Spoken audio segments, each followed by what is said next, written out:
Greatly appreciate it. Welcome to CCNA's City Commission Vendor Forum.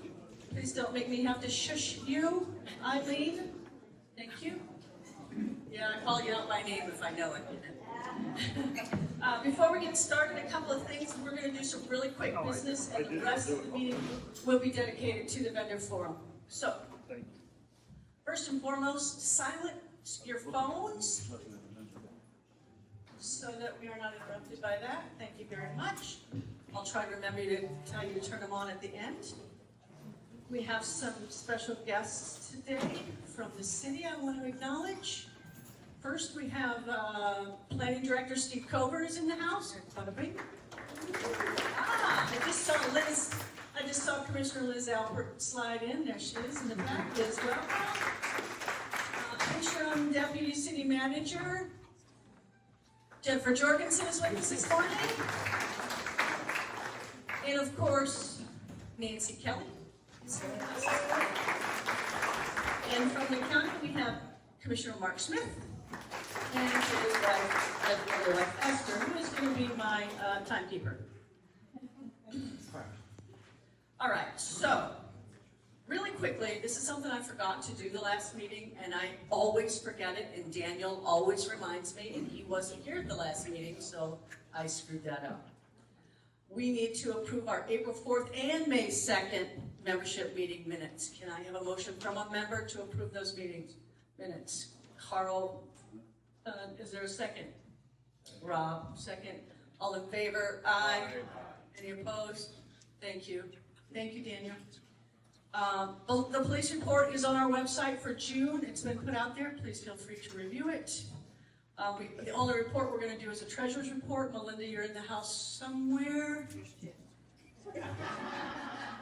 Do we have any money? Oh, Jim, good morning.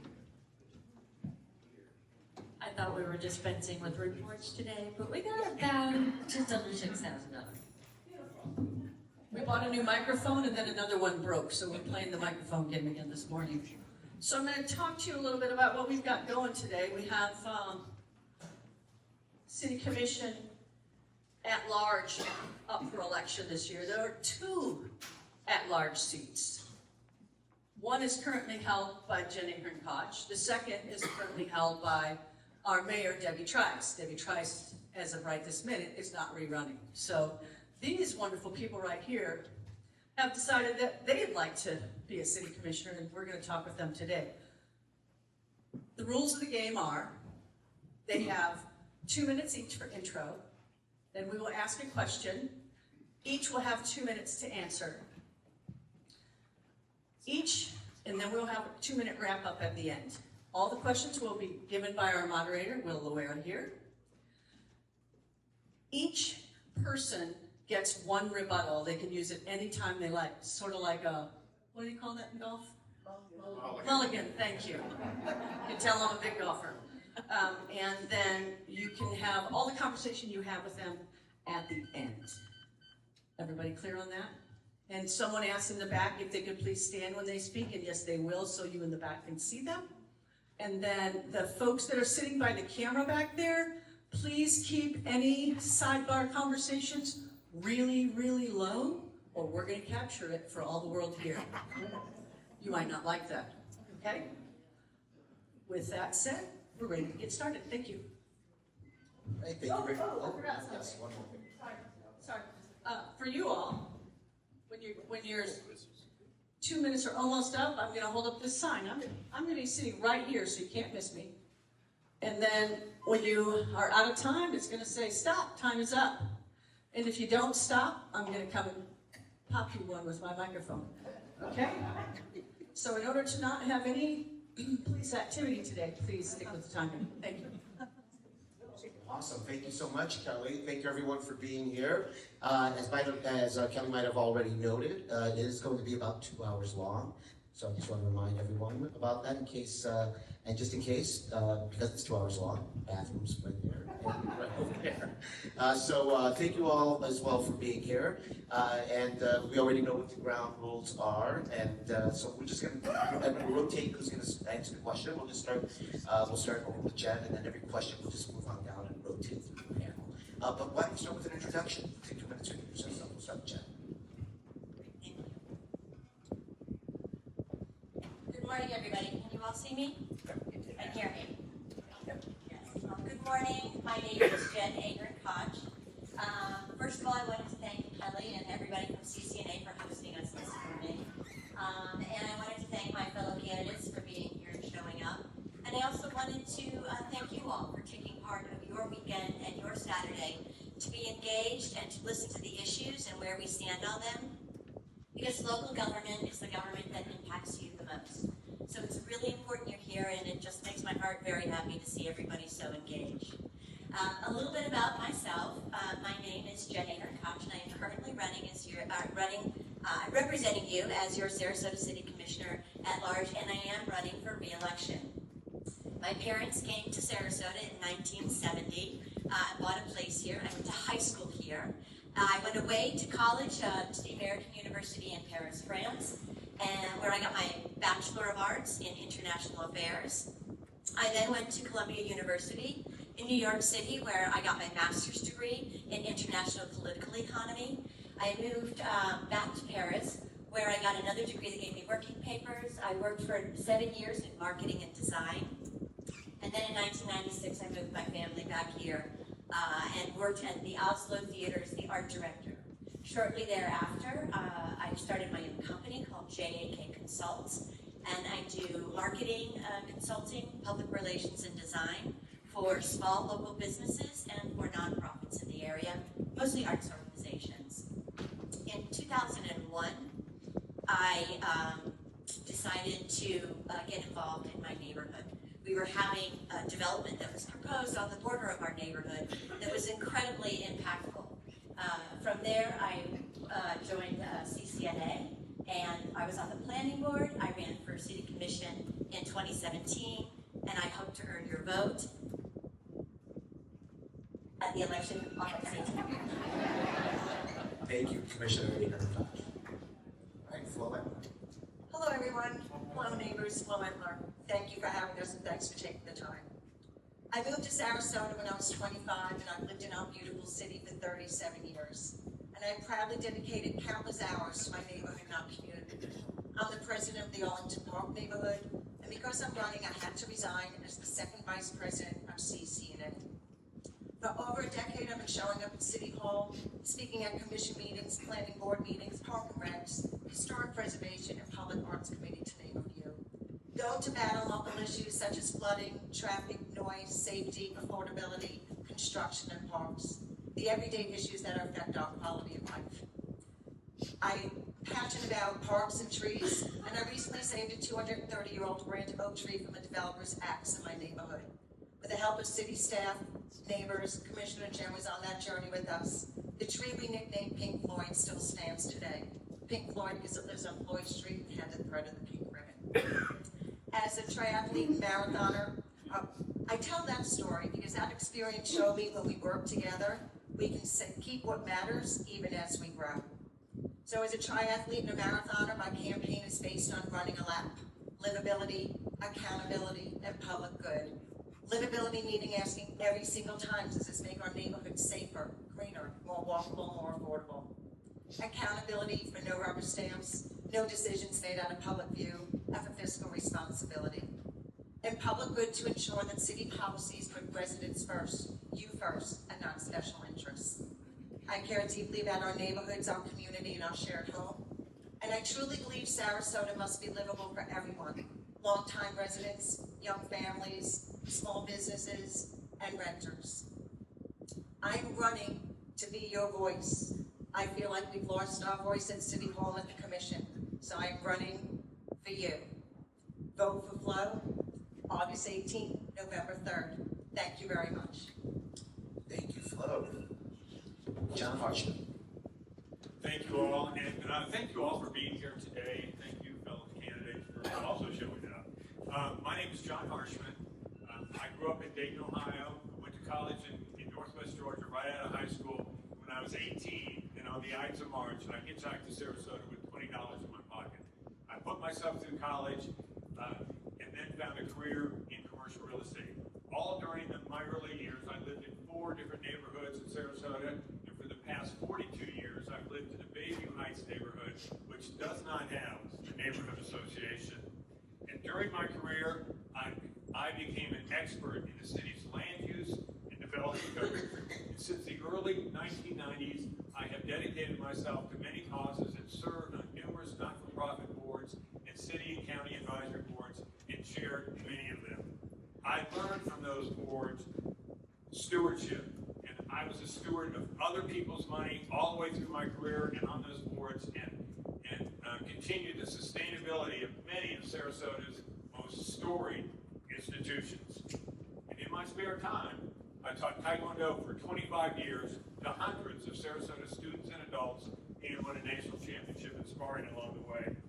Before I decided to run, I went on a 45-day listening tour, and I heard from the citizens their frustration with City Hall. The people's were concerned about the bad development decisions made by the City Commission, and the citizens felt that their voice was not being heard by the citizens. Overall, people felt that they were not being heard by the City Commission, and I agree with them. When I will use my business common sense, practical business approach to solving the problems that the City Commission has today and on in the future. I look forward to receiving your support. I'm John Harshman for City Commission. Thank you. John, Jaime Loomis. Hi everyone. First of all, I want to say thank you to CCNA for having us here today. And thank you for taking the time out of your Saturday. My name is Jaime Loomis. I'm a doctor of physical therapy and a certified personal trainer. I have worked and lived all over the country, from the east coast of Florida to Waikiki, Hawaii. And my love for this city has brought me to call Sarasota my home. So I have been a physical therapist for over 14 years. It has taught me to listen with intent, to think critically under pressure, and to come up with practical solutions for my patients. Those are some of the qualities that I'll be bringing with me as your city commissioner. I'm also a patent holder and a small business owner, so I know hard work. I also know that it takes the support of their community around you to have successful small business in an area like Sarasota. There are many reasons why I'm running for Sarasota City Commission. One is to support small businesses like myself. Another reason is also to support affordable housing so that myself, a small business owner, care provider, can also afford to live here. It's also important for our first responders to be able to afford to live in the city that they serve. I moved here because I love being on the water. I'm on the water at least one time a week. I want to not only protect our waterways, but I want to sustain them for decades to come. I'm a lover of the arts. Music, dancing, singing, theater, you name it, I love it. We need to move forward with that, and I think the Sarasota Performing Arts Center is a great way to continue to move forward. Today, in upcoming forums, I am new to this. I know I will not have all the answers to your questions. What I can promise is that I will listen with intent, like I have done in my past profession. I will do the research when asked the questions, and I will come up with the answers that help support the community, and more importantly, the residents that live here. Thank you, Jaime. Rominiecki. Thank you, Kelly, and everyone for being here today at CCNA. I'm Rominiecki. I was born and raised in Brooklyn, New York, and I spent 15 years at the world-famous, now on the UNESCO Heritage Site, Guggenheim Museum, designed by Frank Lloyd Wright.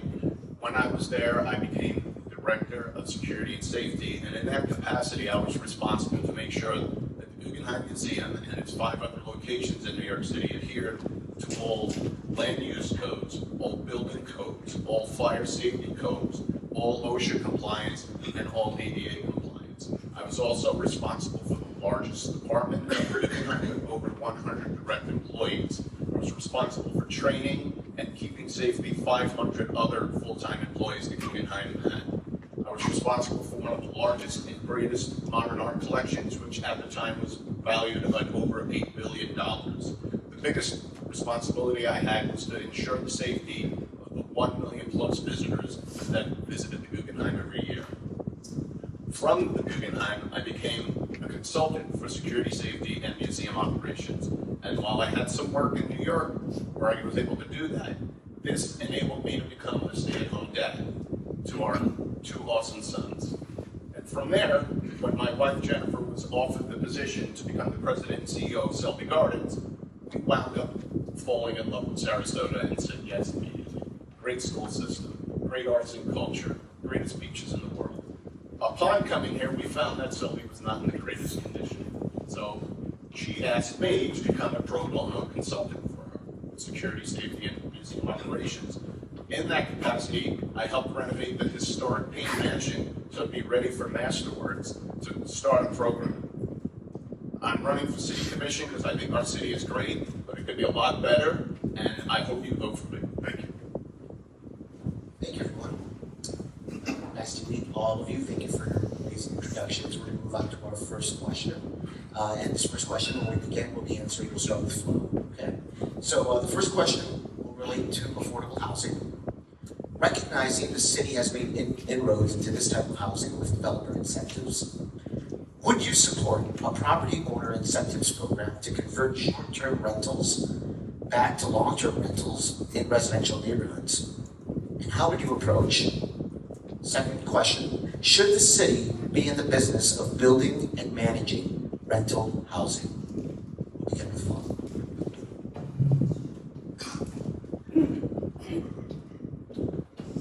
So first question, short-term rentals.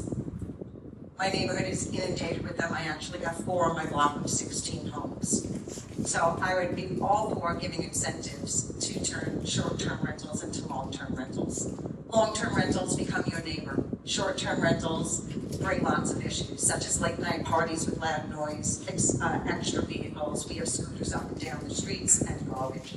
So I would propose incentives to turn those back from short-term to long-term. And what I would do is I'd talk to other cities to see what they've done in the past and talk to staff to see how we can make that happen. I think we need better enforcement for our short-term rentals. We do have some bad actors, so I think we could increase the fines, and those that are habitual offenders, I think maybe we could suspend them for a year. As far as building affordable housing, I don't think the city should be a developer or a landlord. So, is this the first 3 properties that we're talking about, building affordable housing?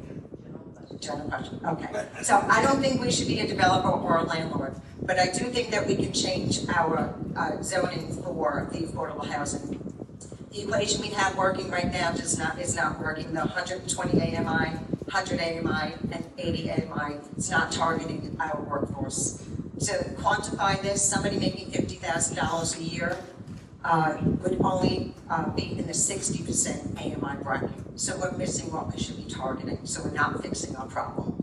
So yes to converting short-term rentals, and no to the first 3 property, but yes to fixing our math equation so we can actually get true workforce housing for our workforce. Thank you. Thank you, Flo. Thank you. So with regard to the short-term rentals, the reason why the short-term rentals is because the income that they generate is so much significantly higher than the income that they would generate from the long-term rentals. That's why we have the hotel houses out on the beach, and that's why we have hotel houses in the neighborhoods, and they are a problem.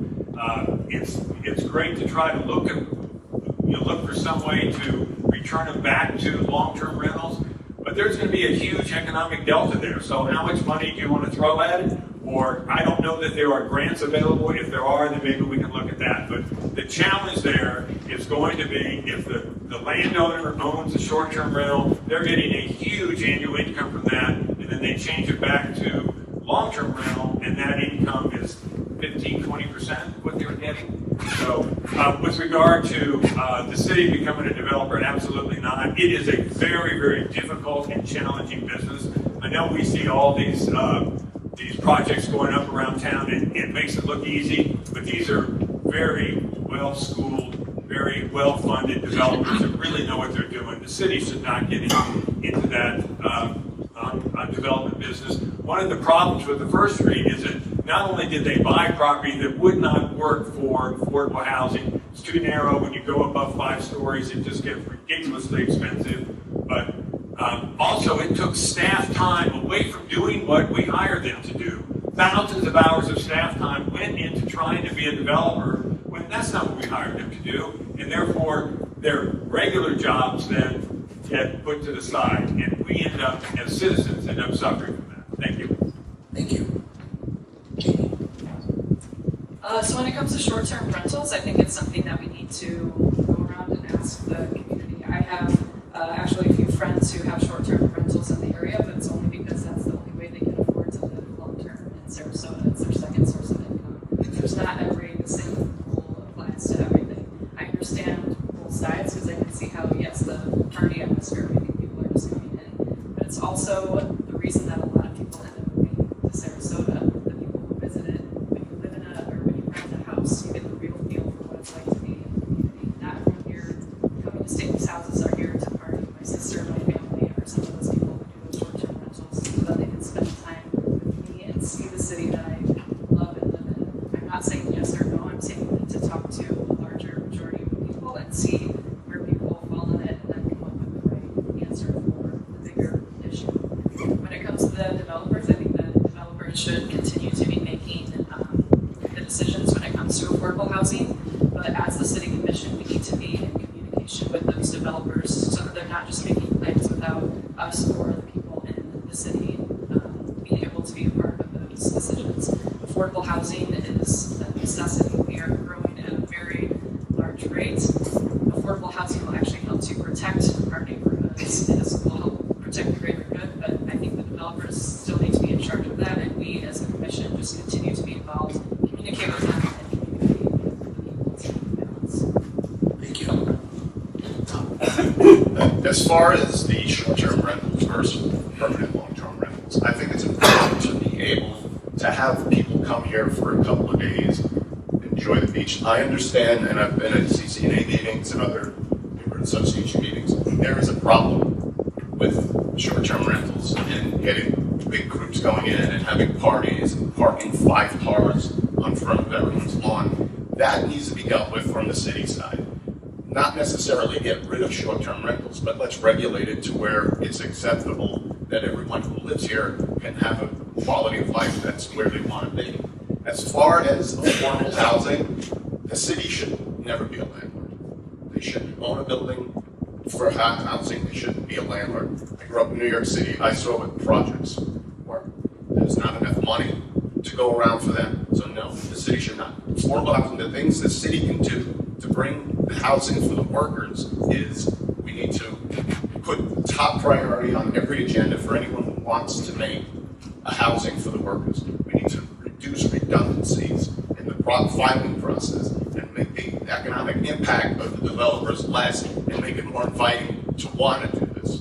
And we can do it, but it's not going to just be the city alone. It's going to be everybody. It's going to be the citizens. It's going to be the developers, and the city commission will definitely be able to lead there, but they're going to need help.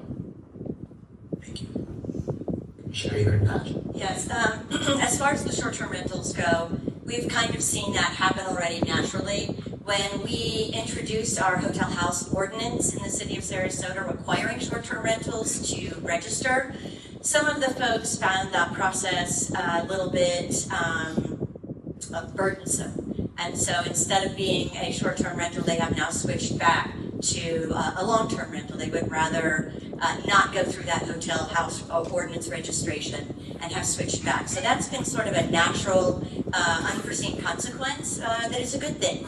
We've also seen some folks rent to specifically first responders in their neighborhood because that also helps their neighborhood maintain its unity.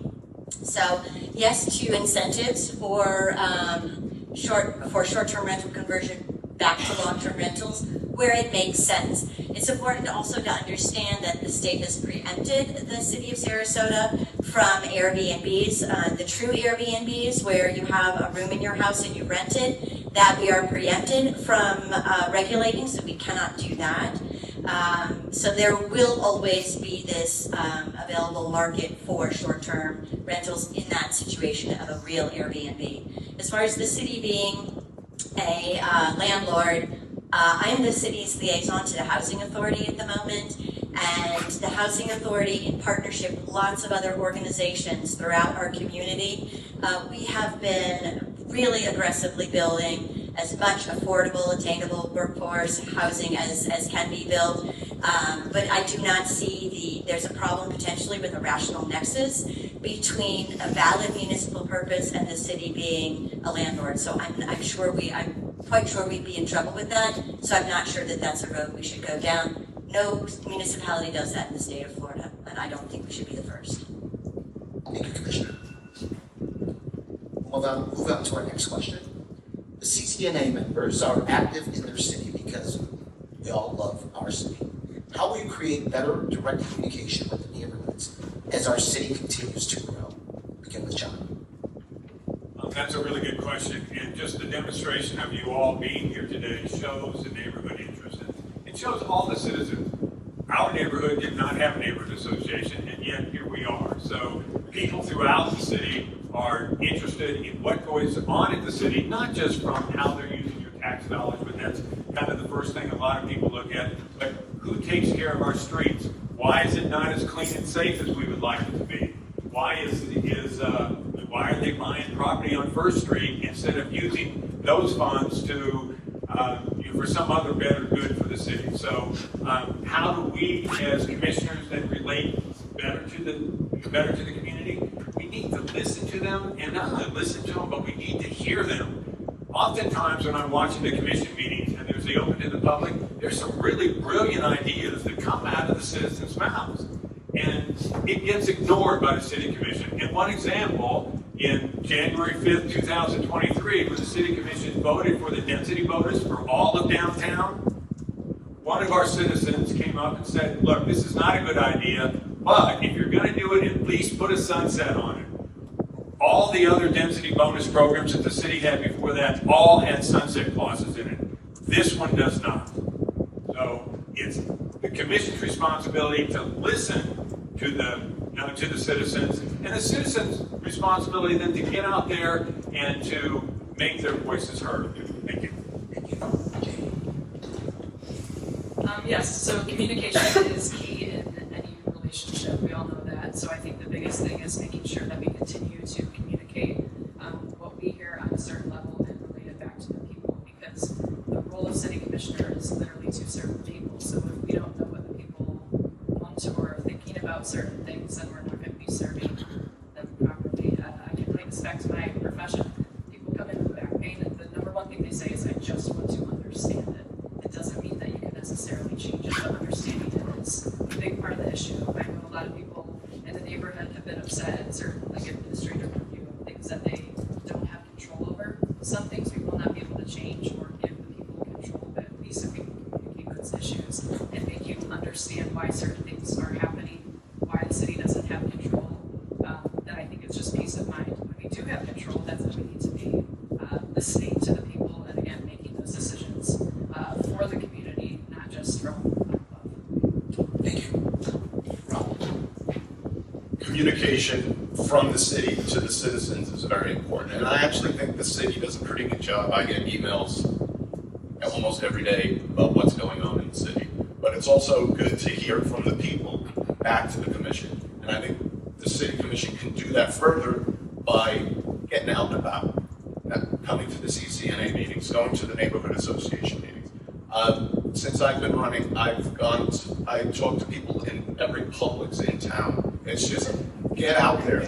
We have such talented people in the city at every walk of life, and everyone's voice is very important. But it's not just the people who go to the city commission meetings. It's the people who are working who can't go. It's the people who are working who I see at night at events. And it just, everyone's voice is really important. And the city commission is responsible for all the people who work in the city. And I think we can do better by making sure we inform the people what the city is doing as a business, because it's basically a business. And the more you let people know, the calmer the atmosphere will be when something comes up. So I think we're close, but we can get better. Thank you. Commissioner Ahearn-Koch. Yeah, so your question is about better direct communication with neighborhoods, the city having better direct communication with neighborhoods as we continue to grow. Well, that means that your voice is part of the process. And right now, your voice is not necessarily part of the process when we have administrative-only approval. You need to be a part of the communication. You need to be a part of your community as it grows. Otherwise, when you have no voice, the only voice that directs the way we grow is the voice of just the developer and the applicant and the city staff who are doing their job. Your voice is deleted from that process. That is not a complete, full process. A three-legged stool has 3 legs. If you're not a part of it, that stool cannot stand. I have tried very hard to get this commission to reintroduce your voice into the process of the city of Sarasota. I put this before the commission, worked with city staff. Steve Cover in the background is sitting in the back there. We worked very hard putting something together, brought it to the commission. It failed by a 2-3 vote. That looked at the way we do things now. It's very complicated, but we reintroduced the citizen voice in places where it made sense and scaled it back in places where it doesn't make sense, because it's not a one-size-fits-all, and it doesn't always make sense. But where growth impacts you, you should be involved in that. You should have a voice, and you should have a say-so. You may not necessarily get your way, but at least you're a part of the city where you live. These applications, our growth is impacting your life, your public realm, your quality of life, and your future. You should be involved. And so if I am re-elected, I will work very hard to reintroduce that again. Thank you, Commissioner. Flo.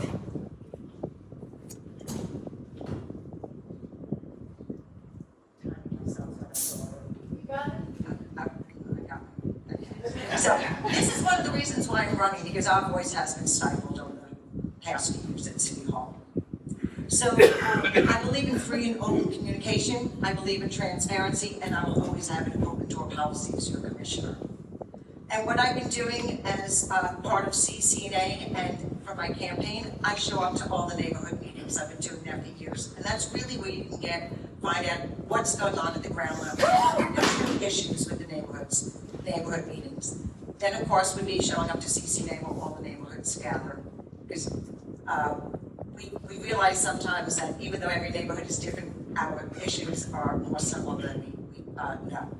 So the other thing is the 3 minutes we get down at City Hall, it's very hard to get your point across in 3 minutes, and it's a one-way conversation. So I would recommend that we do quarterly town hall meetings, commissioners, with the citizens, so we can have a two-way conversation and actual dialogue. The other thing I would suggest, Rob mentioned that city staff does a good job with notifying, you have to sign up for the city, but notifying development projects. But what I don't think we do a good job in is in notifying the single family of residential neighborhoods of projects happening in their neighborhood. So if there's demolitions happening or variance is being asked for or another application, we do not get notified. So I think that that's something we can incorporate too for better communication for the neighborhoods with the city. So neighborhood meetings, CCNA, open door policy, town halls, and let's communicate staff better with the neighborhoods. Thank you. Thank you. To our next question. As Sarasota continues to undergo development with large projects, such as the corridors and Hyatt, it's time to look at the results of administrative review. What changes to the DRC process would you support to improve the inclusion of compatibility and resident input? How will you make sure that new corridor plans do not result in residential neighborhoods now looking at parking lots and dumpsters? Start with you, Jamie. So currently with the administrative review, the commission does not have necessarily a say in it. It just has to do with zoning. So if the zoning goes through, then the developer has the right. Now, that's something that I can't change now. We can talk about it if and when I get elected. The commissioners can all come together and talk about it. The big thing is making sure that we're in communication with these developers who have the property. If we're in communication with the developers, we can make sure that it goes a certain way, like the thing that's going on in Fruitville right now. Talking to the developers, making sure that the parking is in the back so that it's still aesthetically pleasing to people. The other project where we were able to have, there's 18-story buildings going up, but we were able to preserve the Miramar, which is a historical center. So there always has to be a balance, there has to be communication.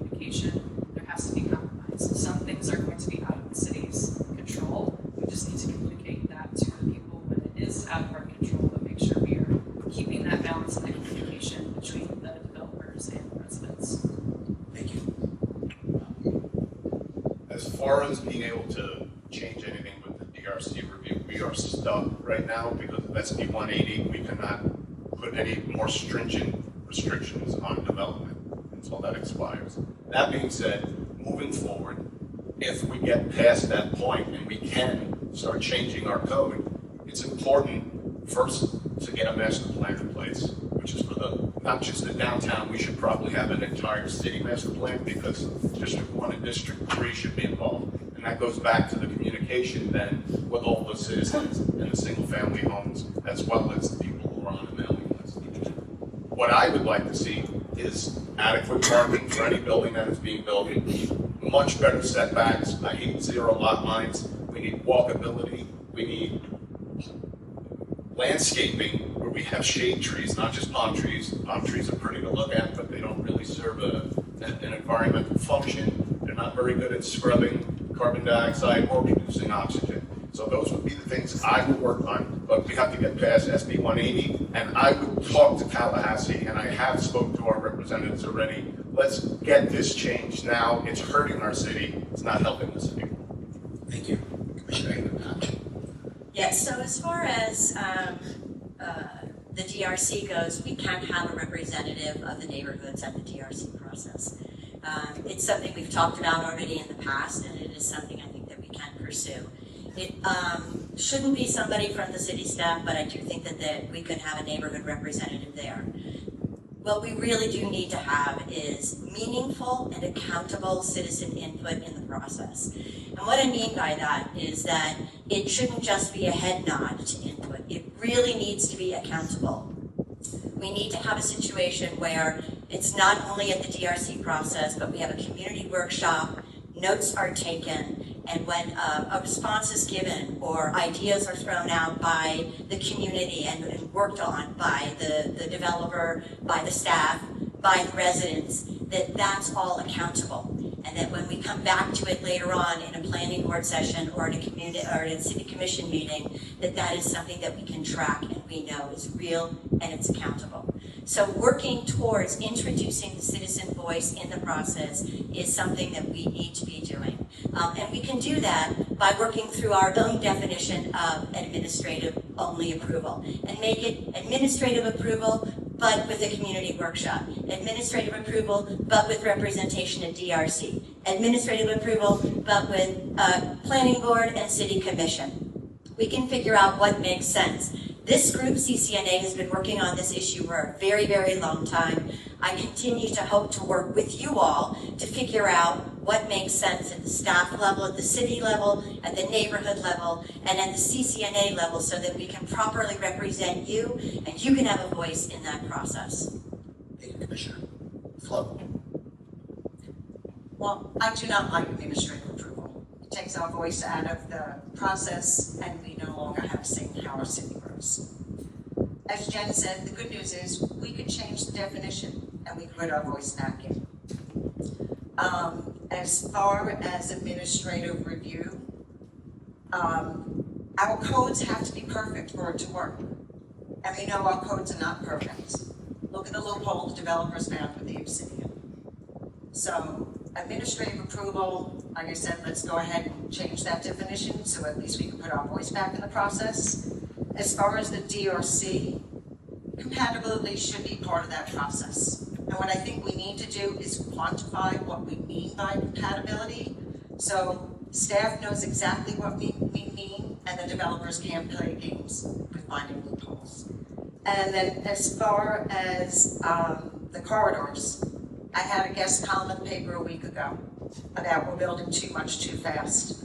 And again, it's a simple zoning text amendment that we can make that would take back the height of 65 feet, the 100 units per acre density, the lot line to lot line, make it more compatible with the neighborhoods.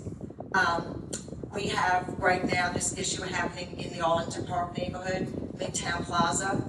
The dumpsters and the parking lot are in the back end of the project, adjacent to the single family neighborhoods, 50 feet from their bedrooms, and they are not happy.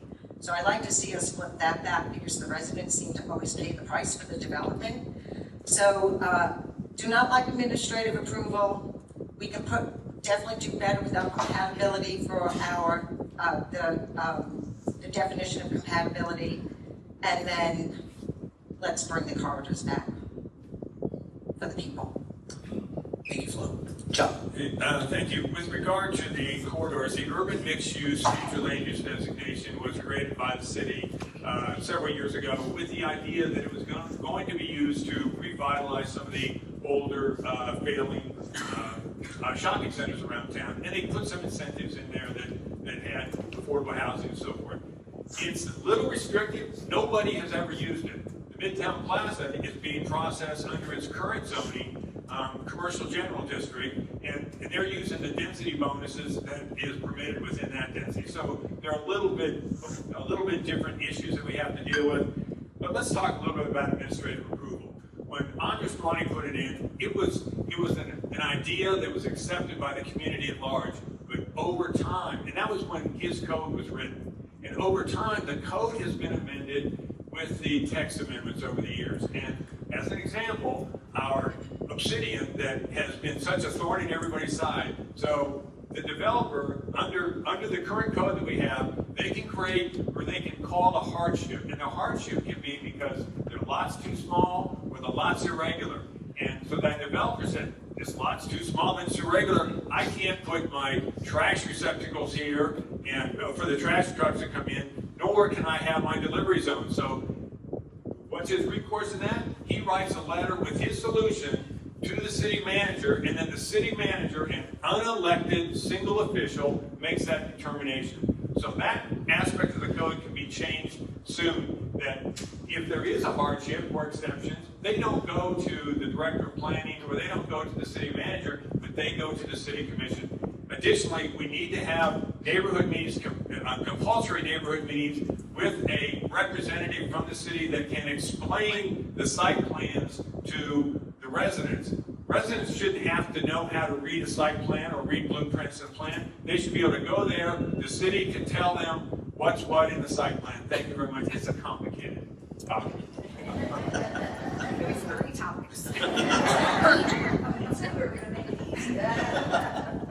Thank you all. Move on to our next question. The changes to our residential neighborhoods is a concern. How will you support the existing residents' desire for compatibility and quality of life concerns where minimal setbacks create overcoverage in the neighborhoods? Thank you. That's a good question. Our neighborhoods are what makes this city great. Beaches are beautiful, and I say we have the best beaches in the world, but you can go anywhere up and down the coast and have a great beach. Our individual neighborhoods are so unique to each other. There's not too many neighborhoods that look the same, and we need to keep the fabric of that together. That being said, we also need to look to the future. We need a vision, like I previously said, master plan for the whole city, not just downtown. Downtown needs it because we're going a little high right now. We need to cut that back a little. But again, we can't do that. The state is restricting us with local and SB 180. But the neighborhood should stay the same. And everyone is right. We're saying the individual neighborhood should be notified of projects too. In New York City, if someone's building next to you, you get notified. Here, we should be notified when something's happening. I love the fabric of our neighborhood. Flo and I live in the same neighborhood, Arlington Park. We have one of the most beautiful blocks with a tree canopy. It's beautiful. We can walk to the park, the greatest park in the city. And I want to keep that the way it is. And I will fight to make sure that the communication is there and a plan is put into effect. This is about vision for the future, not just putting out fires when they happen. Commissioner Ahearn-Koch. Can you repeat the question? I can. The changes to our residential neighborhoods is a concern. How will you support the existing residents' desire for compatibility and quality of life concerns where minimal setbacks creates overcoverage in the neighborhoods? As it relates to single-family home development, not a giant development, single-family homes. Okay, I see. All right, I thought it was having to do with downtown setback situations. Okay.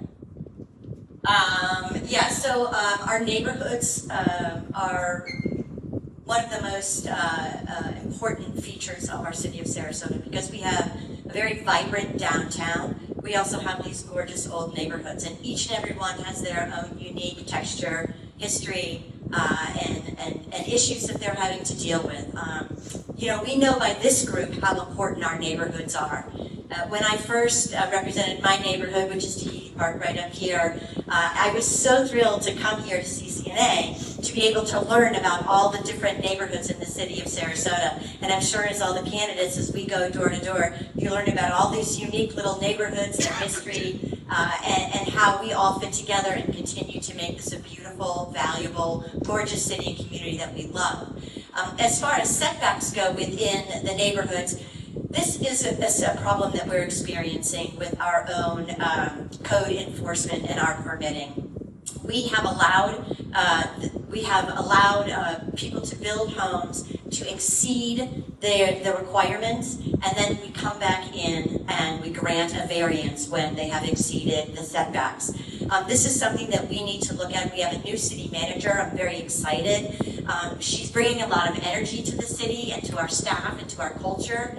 And I think she's going to make some wonderful changes. We're going to examine our departments because, a city of our size with over 800 employees, we have departments where we can look in our department and reflect and say, how can we do this better? It doesn't necessarily require more staff. It doesn't necessarily require more money, but we can look and we can do things better and more efficiently. And I think this is going to be one of the focuses of our new city manager. Thank you, Commissioner. Flo. Well, I'm not happy with the setbacks. My neighborhood has totally changed. We used to have little sweet single-family homes on big lots, and now we have lot line to lot line. They built so large that the cars can't even fit on the driveway, so they have to park on the sidewalks. So I don't really know what the answer is to this question, but I will do my research. I will talk to city staff, and whatever changes we can make to make compatibility better, I will. But I know as far as property rights, once we give a right of way, it's kind of hard to take it back, so I'm not really sure what direction we can go. But again, I am all about compatibility with the neighborhoods, and I do not, if you look across the street from me, big, big, big lot line, small, big, big, big lot line. That's what I look like across the street from me. And not only does it not negatively affect the quality of the neighborhood, but it changes as far as the infrastructure without flooding issues. I think that's something that we have to look at as well as how we deal with drainage, because I don't think drainage is being taken care of, and then the person next to them with the sweet little homes ends up with flooding issues. So whatever we can do to bring it back from lot line to lot line and make it more compatible, I will, like I said, work hard with city staff and figure out what are the options we have to make that happen. Thank you. Thank you, Flo. John. So the side yard, front yard, rear yard setbacks have not changed in years. The only area that has changed has been the downtown, which includes Gillespie Park and those areas which are zero lot lines. But in the neighborhoods, it's always been a total of, for RSF1, I think it's a total of 20 feet. You have 8 and 12 on the others, on one side and the other. But I don't know of any neighborhood that has a zero lot line other than downtown. The issue that we're running into, though, is the houses are much bigger. People want a bigger this, a bigger that, and there are 2 stories now. It's less expensive to construct the larger houses today than it was 25, 30, 40 years ago. So we need to look at the code and figure out how we can make that more compatible with the neighborhoods. One of the things that we can do is to require new homes to have the air conditioning and mechanicals elevated on their roof instead of in a side yard setback, so they impact the neighbor's yard. We hear that in Gillespie Park. We hear that in some of the other areas where you have the new homes being built and they have 2 or 3 air conditioning units that are blowing right into somebody's, right into the neighbor's bedroom. So it is going to be very difficult if someone wants to change the setbacks, wants to reduce them, wants to make them larger. It's be easy to reduce them, but not to make them larger. If we do have builders that are violating those setbacks, they have a survey, they have a site plan, there are city inspectors that come out various times during the construction process, and they should be able to notice if there is an encroachment into a setback, and if there is, they need to correct that. And that's just an enforcement issue and something that hopefully the new city manager will pay attention to. Thank you. Thank you, John. Jamie. So I think protecting the neighborhoods is a huge issue. I live in a small neighborhood called the Gardens of Ringling Park, and they're all small little ranch homes, which reminds me of where I grew up. And that's something very important to keep to the city. It's what keeps it unique. It's when you walk down the street and you see your neighbors and you still actually enjoy seeing them versus building these big barriers between the homes. I think a big part of keeping these small neighborhoods is keeping the infrastructure within the city and also continuing to support the housing density bonus. We are going to get an influx of people in Sarasota. We want that. We want people to continue to come in. But 1,000 people a day are moving to Florida, and we need to be proactive and prepare for that. So having these developers have condos that are ready for not making them bigger, but having more units that are affordable to more people will make sure that we're protecting our small neighborhoods, will decrease the likelihood of tear downs and have more space for people to continue to be in their neighborhoods. Because yeah, like I said, like everyone's been saying, the neighborhood I live in, there's been 3 tear downs within the last few months of multi-million-dollar homes, and it does change the feel of the neighborhood. And so I think if we can be proactive, think about the future of the city and come up with real solutions, like I said, the infrastructure in the city, making sure there are enough units for people coming in, it will decrease the amount of tear downs and hopefully keep our neighborhoods the way they are and keep the city the way we live it today. Excellent, thank you, Jamie. We are about halfway through, so if you need to take a drink of water, please do. A reminder to everyone else, bathroom. All right, but we're going to continue on with our next questions. It's a 2-parter. CCNA members are very active supporters, are very active in supporting the protection of our parks. If elected, would you support the creation of a special parks district for dedicated funding to protect our city parks? Additionally, would you support changing the park zoning from G to POS to protect from sale or development? We'll begin with Commissioner Ahearn-Koch. Yes. Not only will I do it, I am doing it, and I have done it. Many years ago, I asked to put on the agenda a Parks District, and the City Commission voted twice, 2 consecutive years in a row, to create a Parks District. It happens in 2 steps. One's a Parks District, and the second piece of that is a millage. And you take that millage out of the current millage that we have. It's not a new millage, it's not a new tax, it's just deducted from the bigger millage that we have. At the time, we were told we needed a unanimous 5-0 vote, which we did not get. It failed 4-1. 2 consecutive years. Then we pulled it from the agenda and we decided not to do that anymore. I am currently in discussions with our city management, with the new city manager, with the former interim city manager, with the Parks Department, with our city staff, to see if we have already spoken about this at the commission table as well, about bringing this back again.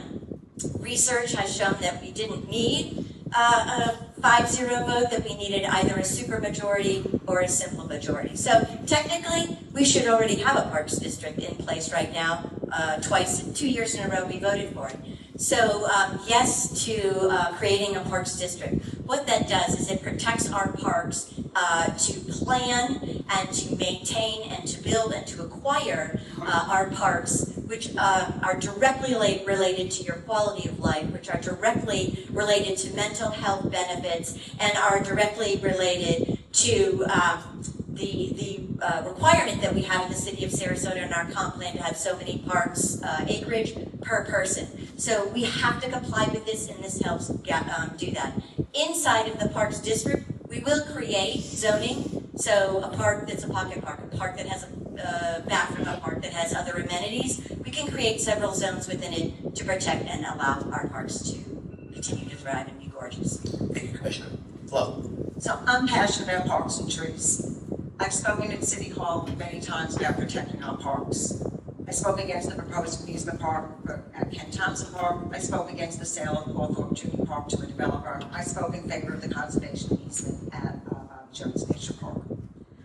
And about a year and a half ago at CCNA, we took a vote when the proposed amusement park at Ken Thompson Park happened to see if we should chair a committee. It was a unanimous vote. And at the next CCNA board meeting, I volunteered to chair that board.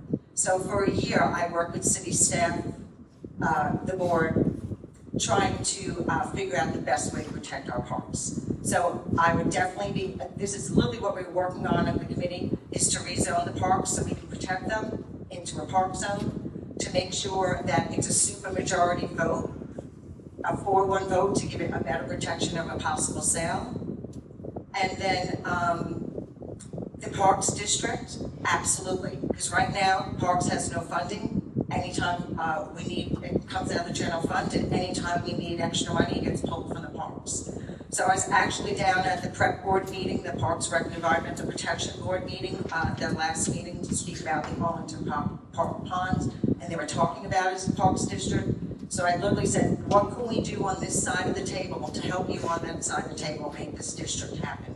So we need to protect our parks are valuable, and also our plan calls for 10 acres of parks for every 1,000 residents. So as our city grows, we need to make sure that we keep all of our green space protected. So yes to rezoning, yes to the district, and yes to a supermajority vote. Thank you. Thank you, Flo. John? Yes, it is time for a parks district. It's unfortunate that the process came through a couple years ago to turn Ken Townsend Park into an amusement park, but that woke everybody up, which is good. So I certainly am in favor for a parks district. I think there maybe needs to be 2, possibly 3 different zoning classifications in that to differentiate between passive parks, active parks, and pocket parks, and some of the other ones that offer different amenities, and also parks that we want to put active use in there, that we want to put events or something like that. So just to differentiate them. So the community clearly knows this park is just going to be passive, this one you can play tennis in, and this one you can have your weekend event. So I am in favor. Thank you. Thank you, John. Jamie? I think almost everyone here will probably agree that we all want to keep our parks. It's a part of sustainability for the future for our environment. So of course everyone wants to protect the parks. In terms of the park district, I personally need to do more research to see if that's where the funding and all that should go. I will definitely do the research when elected, but of course we want to protect our parks and the green space. I have been looking at what the city commission is doing, what the city's currently doing. The nature park at Bobby Jones is a prime example of things that we should continue to do. That was forward thinking. They took an old golf course and turned it into a stormwater solution and nature preserve, and now they're connecting trails there, which is exactly what we want. We want people out there enjoying the space. So definitely to protect the parks, I would have to do more research if I actually wanted to look into the park district, but I will do the research and happily come back and have those conversations with you. Thank you, Jamie. Rob? Absolutely, I'd be in favor of a parks district. Parks are just part of our quality of life here. They're a refuge. We live in a very hot climate, and we need shade trees. We need trees that are going to scrub the carbon dioxide from the air, produce oxygen, and like I said, the palm trees are not giving us oxygen.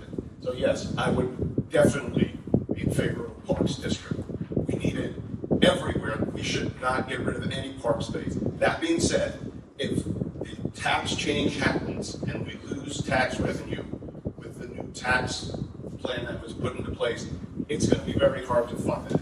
That being said, the neighborhoods could help there. They could help maintain it. We could have edible gardens in parks so we don't lose the free park space. And it's going to be a citywide fight. And it's going to be hard. I mean, most people want to not pay taxes, but I'm personally against it, and I hope everyone here votes against having the taxes reduced. But parks are the essential part of making this life we have here, which is great, even better. Thank you. Thank you so much, Rob. One other reminder, you all still have a rebuttal as we head to the last few questions for today. The next question is another 2-part question. In 2024, we experienced 3 100-year type storms. Do you support keeping the interlocal agreement for stormwater maintenance and management with the county? If so, why? And then, in anticipation of these continued flooding issues, what, in your opinion, should be done to improve the county's stormwater capital improvement project prioritization system? We'll begin with Flo. So CCNA's done a really good job with our stormwater committee. We now have a city employee for stormwater. We did not have that before. And that city employee works very closely with the county employee. For those of you that do not know, the county maintains the city's stormwater. So at least we have people talking between the city and the county, so that's good news. The other good news is that we have a plan, and we actually have funding for the plan. That rarely happens. We were given money to dredge Hudson Bayou, 10 million and 13-something million. We were given 13.5 million plus another from the county for receiving SRQ funds for St. Armand's hardening of their storm system. The city also chipped into that. So we have a plan, we have the funding, we just have to be patient because it won't happen overnight. And as for the interlocal agreement, I am all for the county keeping it. We do not have the staff, we do not have the equipment. And the interlocal agreement says that they have 30 days they can turn it over to us. But the good news, my understanding is the county has said they would not turn over stormwater to the city until it is right where it needs to be.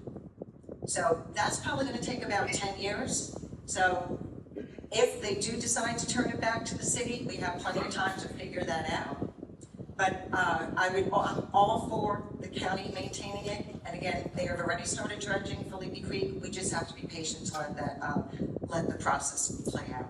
So thank you very much. Thank you, Flo. John? Thank you. So those storms were really an eye-opener for everybody. I've been here 52 years, and that was amazing. So hope that we never have to experience that again. But it did bring us to reality in that there was a lot of maintenance that had not taken place in our stormwater system. The county has a new stormwater person involved in terms of the interlocal agreement. We're going to keep that in place. The water flows from the county through the city. There's a number of things that we can do, however, is that we can make sure that the county maintains those stormwater systems. One of the problems that we had with St. Armand's during the flooding, the water from the sky, was that the stormwater systems were not maintained and the water couldn't flow out into the bay. As we get into the master plan process, we need to have a section in there for resiliency. I know the Bay is doing a really good job here of developing some resiliency, but that will go into our master plan so that as we look at future developments in the city, that that's also taken into account. The other thing that I would like us to look at would be to have a 10 to 20-year plan for replumbing the neighborhoods that are west of 41. Those are the older neighborhoods, and all that stormwater from 41 goes directly into the bay. It's going to be a long, expensive process, but we need to have a plan for it. And for some reason, we have not. There was a commissioner 15 years ago that started that plan, but it kind of stopped and stalled. There needs to be a plan that in 5 years we're going to have this done. So we can start from the north, start from the south, start from the middle, but that will help to clean up the water that goes in the bay and also help to mitigate some of the flooding issues that we have. Thank you, John. Jamie? Yeah, so I'm in agreement. I think the county needs to maintain the water system. The city does not have the funding for it, so we just need to make sure we keep the good communication, good relationships with the county about this issue so that they continue to take it over and protect our waterways. As Flo said, they're still doing the dredging projects over at the bayou at Philippi Creek, which are important things to allow us to be proactive for the future. Again, it was kind of a wake-up call to have these storms. Town was flooded, and so it became a very local issue. I lost some personal items at that, and I think a lot of people in my neighborhood did. Obviously, it was a bad thing that happened, but it did kind of bring our community together and make us realize that, yes, the people in the community need to have a voice and make sure that the funding for that is going to the right places. It needs to stay with the county, but we need to have that relationship and good communication with the county so that they continue to fund and help the city. Thank you, Jamie. Don? Thank you. Yeah, I think the relationship between the county and the city is actually in a good place right now, moving forward. We do have people working for the city in stormwater management. The county has a new stormwater water management manager. And it is, what we did not do is preventative maintenance. And there's a study that says for every dollar you spend in preventative maintenance and resilient infrastructure, you're saving to close to $15 in recovery funds. So the city, I think, alone on its own property had an estimate of about $35 million in damage. Wouldn't it have been better to spend $3 million up front? And as far as stormwater is concerned, with the particular storms in 2024, what really hurt us was the storm surge. And storm surge is not stormwater management. And we need to be able to build resilient and put that money up front and make sure that our infrastructure can handle it. Also, with the management of stormwater, the Bay has it, Selby has it, really large stormwater pools that absorbed a lot of the surge, that absorbed the stormwater. The biggest issue we had were the bayous backing up, and like at Pinecraft and with Debbie, they were underwater for 3 or 4 days. Those bayous get dredged, that water, if it'll come, it'll leave quicker as long as we have the waterways to let it go back out. So I think we're in the right direction, and it is going to take time, but we need to put a lot of effort into building resilient. Thank you. Commissioner Ahearn-Koch. Yes, 2024 was a very difficult summer for all of us and fall for all of us. I flooded almost everywhere in the city, flooded in some way, shape, or form. That did elicit a lot of conversation about what we're talking about with stormwater. The city and the county, we do have a very good relationship with our county commission at the moment. They received a lot of calls from us, we received a lot of calls from you, but we did have the conversation, and the county has in the agreement, interlocal agreement, that they can hand it back to us with 30 days notice. We sort of begged them not to do that, and they relented and agreed not to do that to us. It would have been devastating for the city had they decided to take that option, and I'm very grateful that they didn't. My understanding is the commitment is that the city will invest the county will invest back into the city, into our stormwater upgrades and maintenance to get us to a place where we should have been 15, 20 years ago and continue to maintain our system. It's crucial that it's maintained, and that's really the key to almost anything you have as a city, that not only do you build it, but you also maintain it.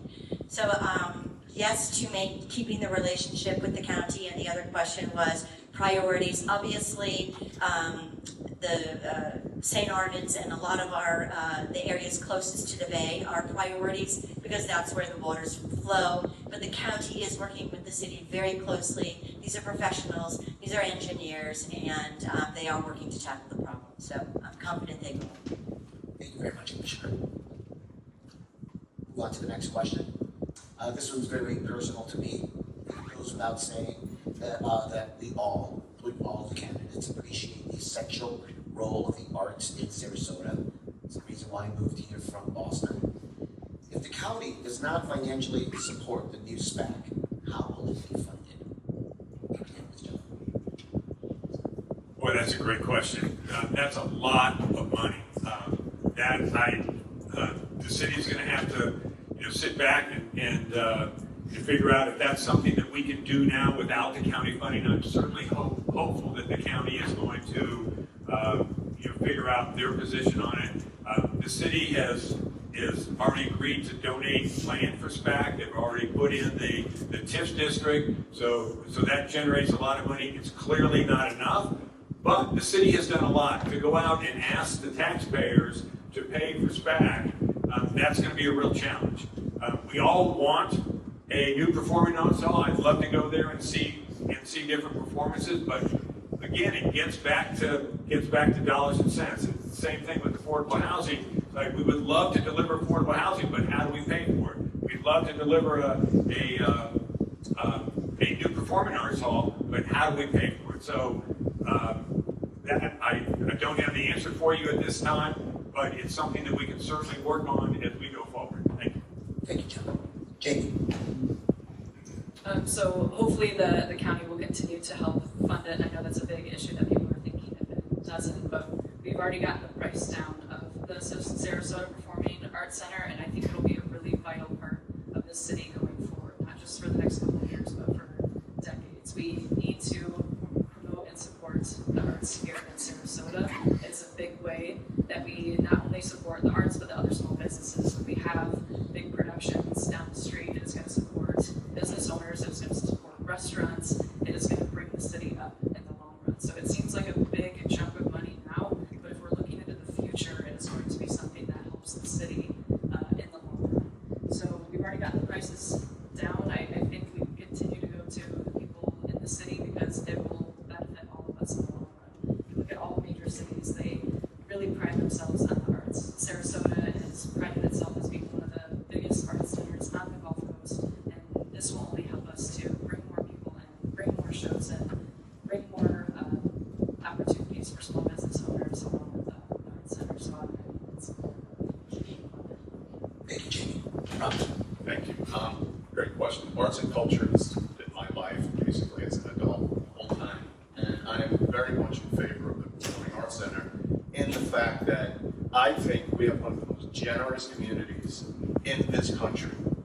Selby Gardens, Moat Marine, that's a lot of private funding. And what we need to do as city commissioners is just say, yes, the money that's in the TIF district, we can hold that to the end. That could be the cap for it. Raise the money up until that point. But they need a contract where they have deliverables, because the city shouldn't have to fund the majority of that. It's at $255 million estimate right now. That's without the garage. Let the city pay for the garage because it's going to be used for everyone in the city, regardless of performing arts happening at the center. But that will be the jewel of the bay. We need a modern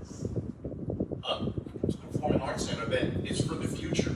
Van Wiesel's great memories there, but we need to make sure that we can go into the future. We can't really renovate to make Van Wiesel a modern facility for modern Broadway shows and concerts. And I think we're losing out to St. Pete, we're losing out to Tampa. They're building new facilities all the time. The money is in the community.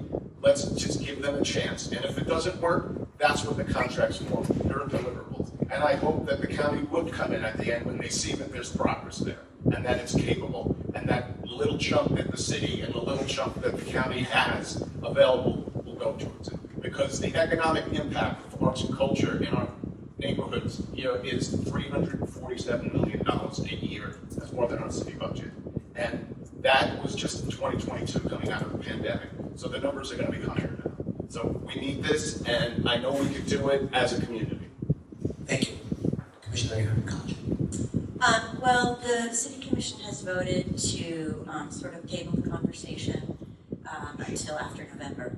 Because right now with this property tax proposal by the governor that's going to be going on to the ballot, that's going to impact our TIF districts, our property taxes in general, our general fund, our TIF districts, and our CRA. So it's a little bit like talking about redecorating your kitchen when you've got an asteroid coming straight at your house. So we have voted to table this discussion until after November to see, and hopefully, you all will be reaching out to groups like CCNA and others to understand the implications of this proposed amendment to the Constitution having to do with property taxes. But the other reality is that our former interim city manager, Dave Bullock, backed out the numbers, did all kinds of TIF projections, and projected that at the end of the day, the max the city can contribute is $88 million. Our partnership agreement that we signed with the foundation says that we will pay for half of the building, all of the parking, all of the infrastructure, and all of the maintenance. The proposed cost right now is $288 million. $88 million is not half of that. So we need to go back to that basic agreement and figure out what we're going to do, what a partnership with the foundation means, and then have that discussion based on the realities of our district, TIF district, generating $88 million. So that's a very real number, and that's what we have to be talking about. Thank you, Commissioner. Flo. It would be great to have a new performing arts center. It would be a good economic development impact to our community. And also would be bringing a lot of new jobs. I'm also very happy that we're saving Van Wiesel, our purple icon, our history. So I have to balance passion with fiscal responsibility on this one. The county at this point is not giving us their TIF funds to build a center. I think the city's TIF numbers maybe a little high because the housing market is starting to soften. What I would like to see, like every other nonprofit, Mo, Selby, the orchestra, let the foundation raise the money. The city can build the parking garage, the city can give them the land. So let's figure out how we can build this and make it happen. We've been talking about it for years. But what I don't want to do is I do not want to increase taxes or decrease services to the community.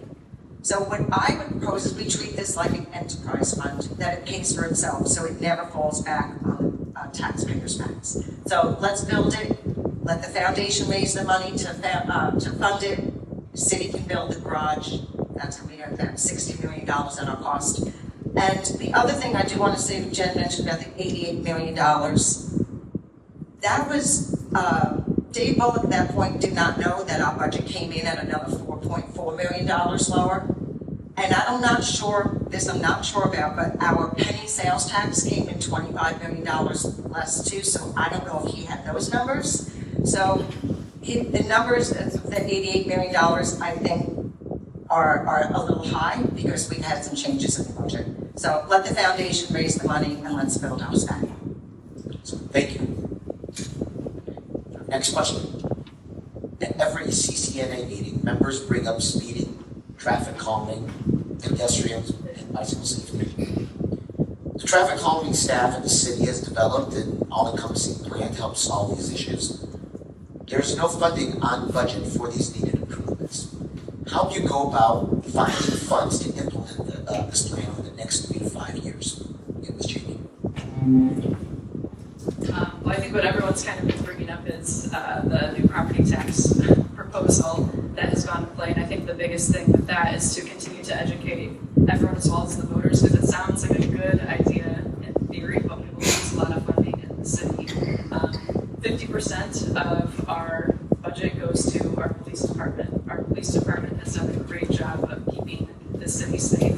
Sarasota is a much different city, a safer city now than when I lived here. And so we need to make sure we continue that funding for the police department to keep it safe. So I think the first step is making sure people are educated about this new property tax and get out and vote. Obviously, I think people all are going to be voters because you are here today and are passionate about it, but make sure you talk to your neighbors, maybe the people who are coming out to these meetings to talk about that, because that is a really important part of our funding to keep our city safe. And the beautiful part about Sarasota is it's a small town. You can literally walk down Main Street and talk to the police officers. I have casual conversations with them all the time. I'm out in Sarasota regularly.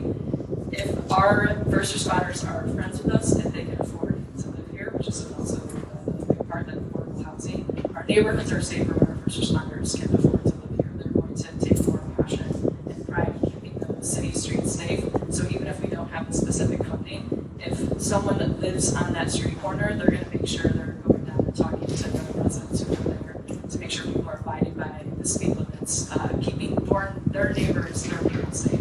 So I think all of this comes together, the affordable housing, making sure people are educated about the property tax to keep our funding for our police department to keep it safe, and open communication with everyone in our city, including first responders.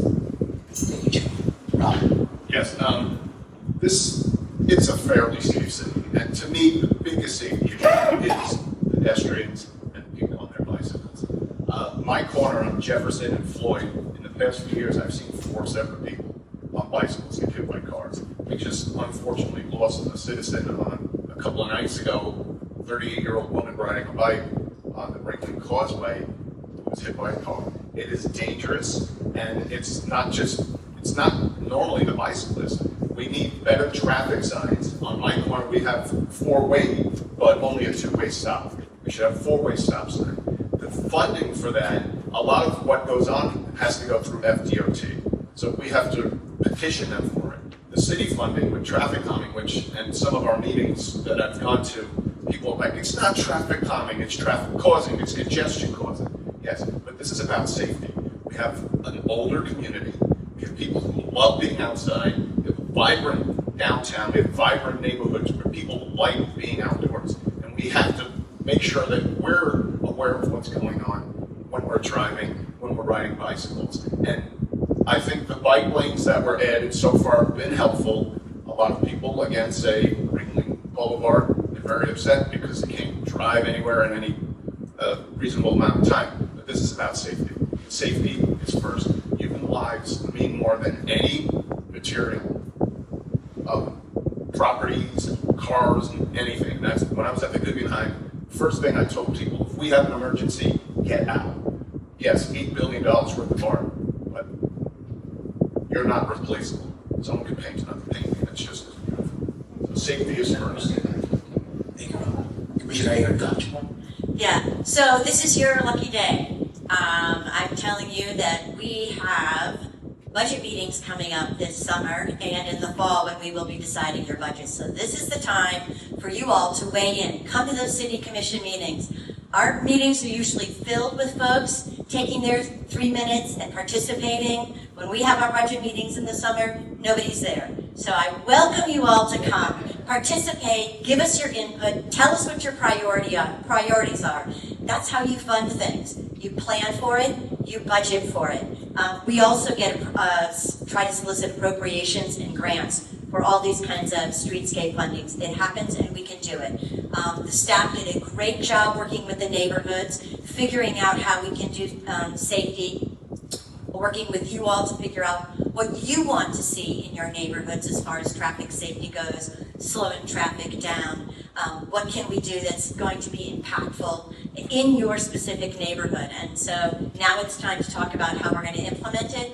How are we going to allocate those funds? Where are they going to come from? This is where I would love to see our chambers filled with each and every one of you telling us what your priorities are for our budget coming up.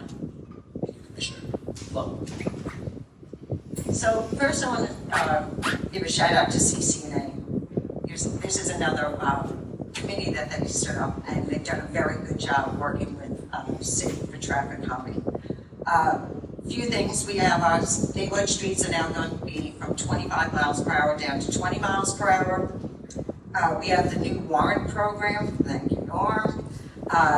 It used to be an all or nothing program. If you didn't get 6 points, you got no speed mitigation. Now, even if you get 1 point, you can get some sort of mitigation. We have a program with the radar guns right now, working with the police officers, and the city worked with CCNA for those slow down, safe speed signs. So we do have a lot of plans in place, but again, there is no funding. So this is kind of passionate to me, having safe neighborhoods, because we lost our dear mother. So this is top of list for me, is to make sure the neighborhoods are safe. So the funding will be interesting. I am one of those people, for the last 8 years, I watched the 2-day budget workshops from home. For some reason, I find them fascinating. So it will be my job as a commissioner to figure out how we get this funding to make our neighborhood safer for the residents of our beautiful community. Thank you. Thank you, Flo. John. So, keeping the community clean and safe is fundamental of government, and they need to focus on that. And they have worked through this traffic calming process. They've come up with lots of different plans for different neighborhoods. Whether reducing speed from 25 to 50 miles an hour is going to be really impactful, I don't know, but time will tell. And it's an effort that the consultants have come forward and said that that's the way that we should go. It's interesting to see the dichotomy out there, because some people that I'm talking, oh, we've got to do something about the flow, it's just congested, it's this and that and the other. And then we have the other traffic calming people that they are unapologetic that traffic calming is slowing traffic down. And that's the goal, and that's good. So we do have this little up and down. But we do need to make some inroads into making our streets safer. Having anybody injured along the road, whether it's pedestrian, bicycles, or whatever, is a problem for our community. For the bicyclists, I think there needs to be a citizens group of bicyclists that really understand what they need. The Ringling Boulevard is a mess for everybody, and the bicyclists that I have spoken with don't like that. They don't think that that's the best approach. So now, segueing into funding, we could fund some of this if they would sell the First Street property. They said $7.4 million for that site, and there it sits 2 years ago with all the demand for affordable housing.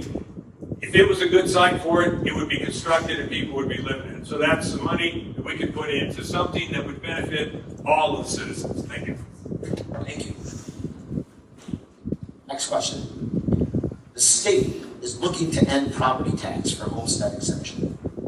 Do you support the idea of ending property taxes? How do you see the city managing its way through this potential change? So, Rob. Unequivocally, do not eliminate property taxes. This will really hurt the city and likely the county much worse than the city. And the funds we get from our property taxes is what keeps our streets clean when they are clean. It's what keeps our roadways going. It's what makes our infrastructure. It's for our Fresh Fridays. It's for our pineapple drop. All of that comes from these tax dollars. And like I said before, I understand. It'd be great if I wasn't paying property taxes. But you have to understand, you're going to lose a lot of what makes this city great by paying those, by losing those property taxes. So absolutely not. The funding for the city, as of right now, it's estimated that in the first 2 years, the city will lose $5.5 million. And while it's not a great number from a $300 million budget, it'll go up and be closer to $30 million lost over 5 years. That's going to make an impact. And where's it going to hurt?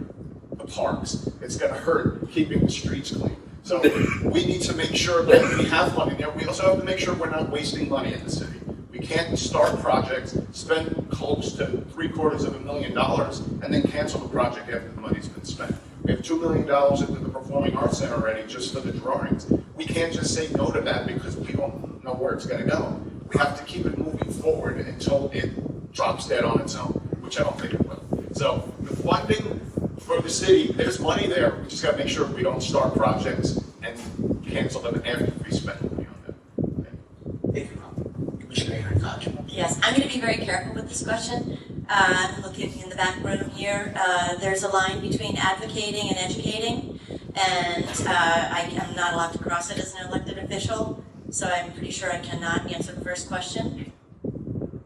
I would not. Okay, so that's the advice to not answer that. I'm not going to answer the first question. And again, we're going to rely on you all to learn about this issue and inform the community about it. But what I can tell you factually is that from our general fund, which will be impacted by this proposal, these are the departments that are funded, partially or fully. Bobby Jones, the city attorney, the city auditor and clerk, the city commission, the city manager's office, code compliance, engineering, development services, economic development, facilities management, financial administration, homelessness response, human resources, independent police advisory panel, municipal auditorium, Office of Public Information, non-parks maintenance, Parks and Recreation Department, Planning Department, which has a number of departments under historic preservation, sustainability, to name a couple of them, Police Department, Special Events, Streets and Highways, and Sustainability. Those are the departments of the city of Sarasota that will be impacted should this go forward. There are 512 employees that are paid out of our general fund. That will be impacted. Thank you, Commissioner. Flo. So the city can't run without property taxes. 51% of our general fund comes from our property taxes, our annual taxes. So without them, we would have no money for essential services, such as our parks, libraries, safety, and veteran services. So this is being sold as a tax break. It's literally just a tax shift. The money will have to come from somewhere. So as Jen said, she cannot advocate, educate, it's that fine line, but I can. So I will be out there educating everyone I know about what this will do to our city. Because again, the city cannot run without property taxes. Thank you. John. So one of the things in business, when you come up with problems like this, then you have to get accurate information. So just to be clear, that what is being proposed by Tallahassee to be on the ballot is a increase in the homestead exemption from $50,000 to $250,000, and it will go incrementally. It'll go in the end of 2027 to $150,000, and then go up the other $100,000. So it's not the elimination of property. Now, all the commercial properties, all the rental properties, all the non-homesteaded properties still pay the same amount.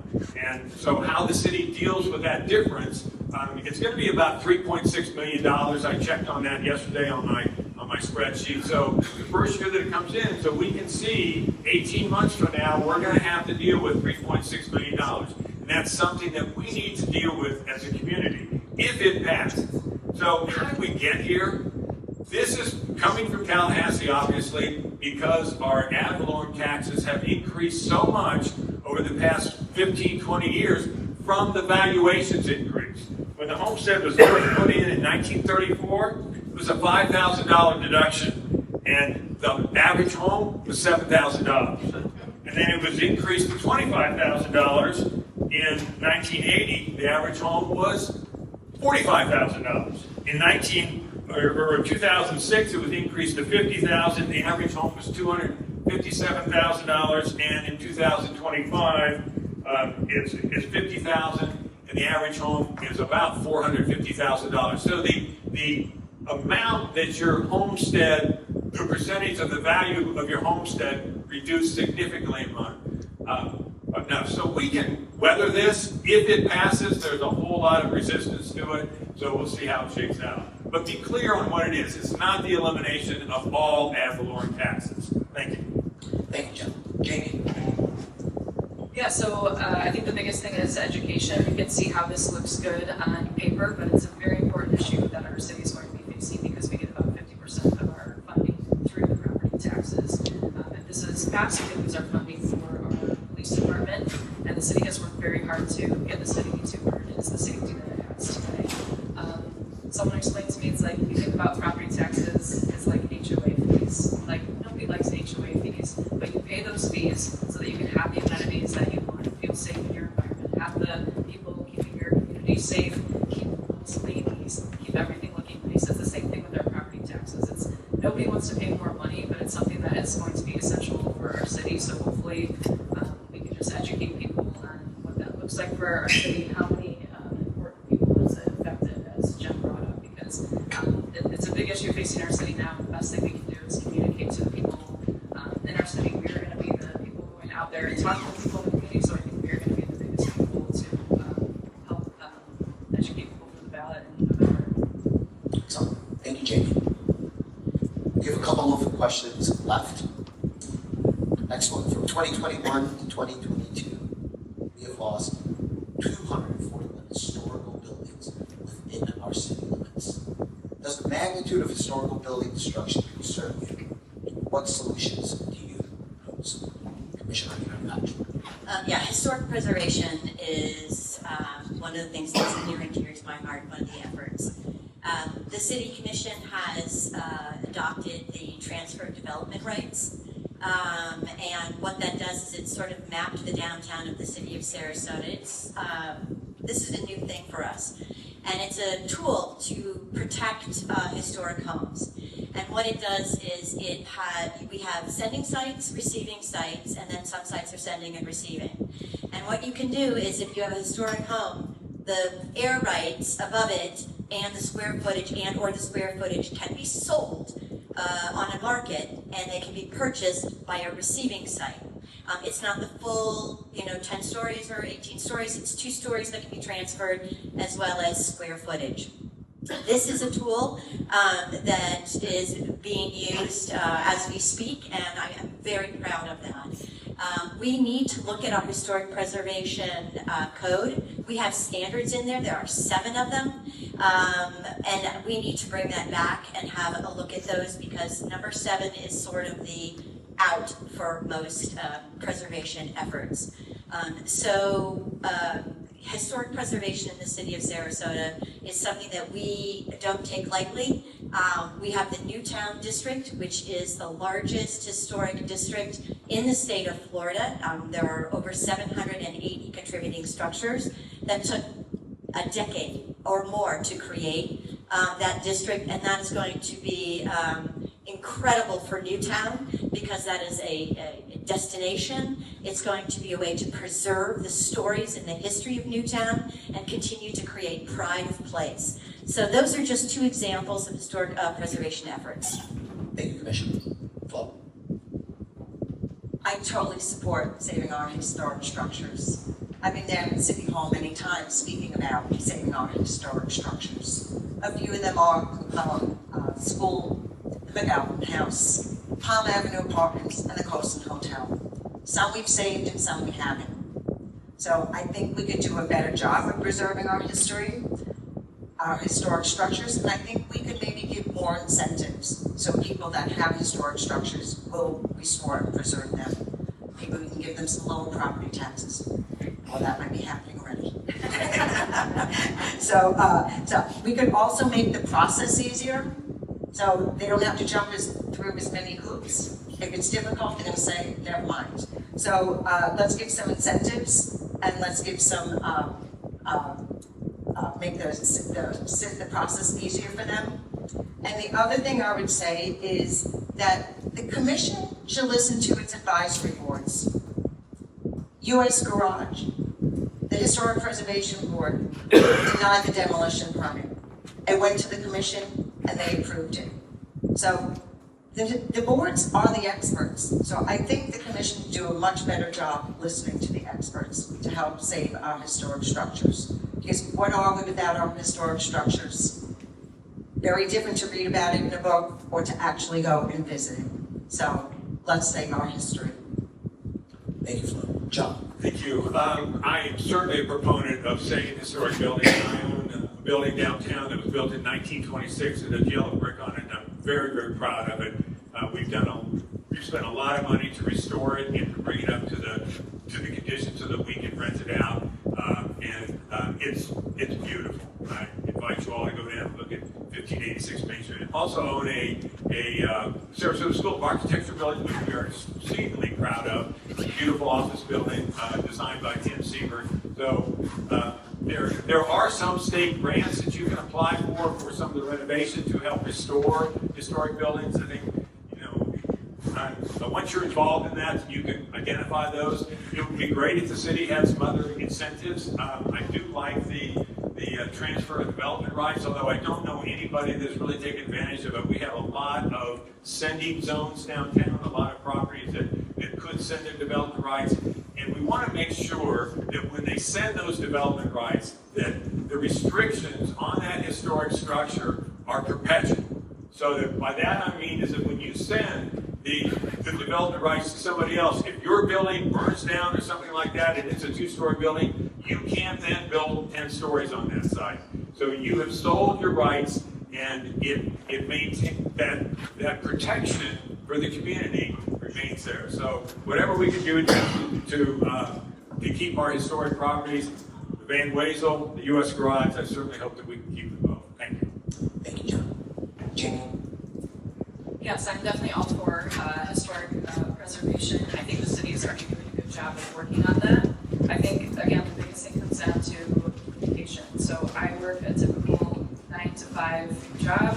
I'm not able to attend the city commission meetings currently. A lot of my friends are not able to attend those meetings or stuff like this. Then there's the thing going on in Fruitvale, where all of those historical homes. Hopefully it's something they're going to preserve them and move them to a different location. But I think it's issues that people in my generation or people who are working the typical 9 to 5 are not aware of. And so if we can have more educational forums on weekends like this, after hours, live Zoom meetings, something so that people who maybe aren't informed but are very passionate about it, because all of my friends have been talking about were very sad to see a lot of these buildings go, but we just didn't know about it.